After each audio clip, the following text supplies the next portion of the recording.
Hi guys, MrRoflWaffles here. This is an Easter egg that should have been solved under absolutely no circumstances. This thing should just never have been found, but now, thanks to the fact that it's possible to actually dive into the scripts that make up the Easter eggs themselves in old Black Ops games, we're able to look at the game code and say, hold on, that's an Easter egg that we haven't seen before. Let's figure out if we can solve it and have fun along the way. And in this case, I need to give a huge amount of credit to LackingAGoodName, also known as Motive, as well as Scobalula, who I think made the actual tool to do this, HarryBO21, Bahngo, Beebat, and Daishogun for holding a zombie. This has been a team effort as far as I can tell from those guys, so I want to salute them for actually putting the work in to uncover this really ridiculous Easter egg for us all. And when I say really ridiculous Easter egg, I mean it. This thing is nuts. So I'm going to break down the steps for it now,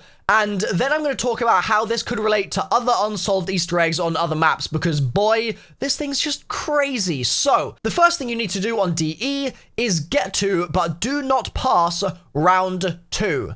Sounds pretty simple, right? Then, on round 2, you need to let all the zombies break down all of the barriers in the spawn room of DE. Now, there are 5 barriers in total. You need them all to be barrier-free. The next step is to build exactly 2 boards onto each of those 5 barriers. So you just go around and rebuild only 2 boards on each of them. Straightforward enough so far, but you're starting to get an idea here that this is a bit of a weirdly specific Easter egg. After you've built 2 barriers onto the 5 board locations in the spawn room, you need to buy the RK5. Then you need to build 2 more boards onto each of those 5 barriers. So at that point, you'll then have 4 barriers on each of the 5 spawn locations. You're then going to want to buy the Shiva off the wall and replace your RK5 with it, which again is starting to really illustrate how unbelievably specific this is. Then you need to build 1 more board onto each of the 5 barriers. So at this point, you'll have 5 spawn locations for zombies, and each of them will have 5 barriers on. And then the next thing, I believe, might be timed. You've got to buy the RK5 off the wall. It has to replace your Shiva, and then you need to run to and purchase the door which goes to the KRM, that outside area, basically the direction of First Dragon Head. You need to go there and buy that door within about 5 to 10 seconds of you purchasing the RK5. And when you get out there, you'll see this.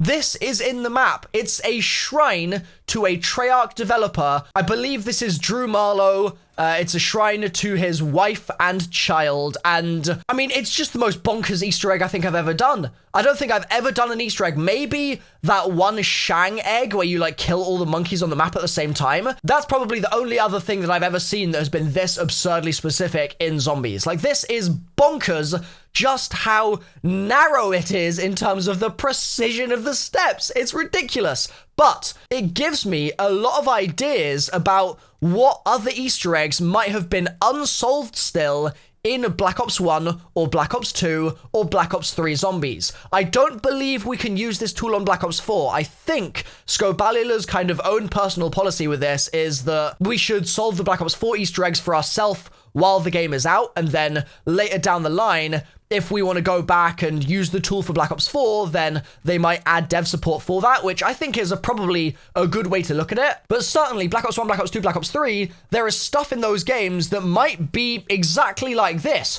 Weird, absurd orders of doing things that you would just never be able to actually solve yourself, that are hidden still in the game, that now we might be able to crack. I mean, it's the same thing that happened with that one Call of the Dead Easter egg that I found on Ascension and made a video about. That was something that was actually a lot less obscure than this, but it was an Easter egg that we just happened to not find back in the day. And at this point now, it's very unlikely that someone would actually go back and find that sort of thing themselves organically, right? Like, there's just no way that there would be enough people playing the map to randomly try that and go, oh yeah, guys, I found an Easter egg, compared to when people are playing at launch. So, on that note, I want to talk about the impossible Easter egg on Shadows of Evil. Jason Blundell told us there was an impossible egg on that map, and we hunted and hunted and hunted and could not find anything. And that included people digging through as much of the game files as they could, people looking at the models, people looking at the textures, people doing everything that they possibly could to try and crack that impossible Easter egg. but we couldn't do it. We don't know what that impossible egg was. And I know some people think that it's like the sandbags on the roof. I don't think so. I think that there is an actual Easter egg in the map that Jason was referring to that we still have unsolved. And I would love to see this tool be applied to Shadows of Evil to see if there is anything hanging around, because Shadows has all sorts of weird stuff unused in its files, as far as I'm aware. I remember people talking about on launch how there were like plague pods that were going to be an upgrade to the Apothecon servant, and all of that got cut, and there was like a whole load of other stuff that's just in there, but is kind of a mystery. And so it would be really interesting. I mean, even Sal's laundry note, like if there's more to that, that would be really cool. I mean, I've been hoping there'd be more to that for a long time, but I just hope that people can use this tool to find some stuff in Shadows, just like they found some stuff in Der Eisen and in Chronicles, because, I mean, at this point, these eggs have been out for like over 1,200 days. It's about time they got cracked. So, Drew, congrats to you and your family for making it into the map. That's really cool. And yeah, shout out to you guys. And once again, shout out to LackingAGoodName, also known as Motive, and then Scobalula, HarryBO21, Bahngo, Beebat, and resident zombie holder Daishogun. Thanks for watching, guys. I've been MrRoflWaffles. If you've enjoyed this video, then drop a like on it and all that good stuff. And I'll see you hopefully very soon in more zombies videos. Bye for now.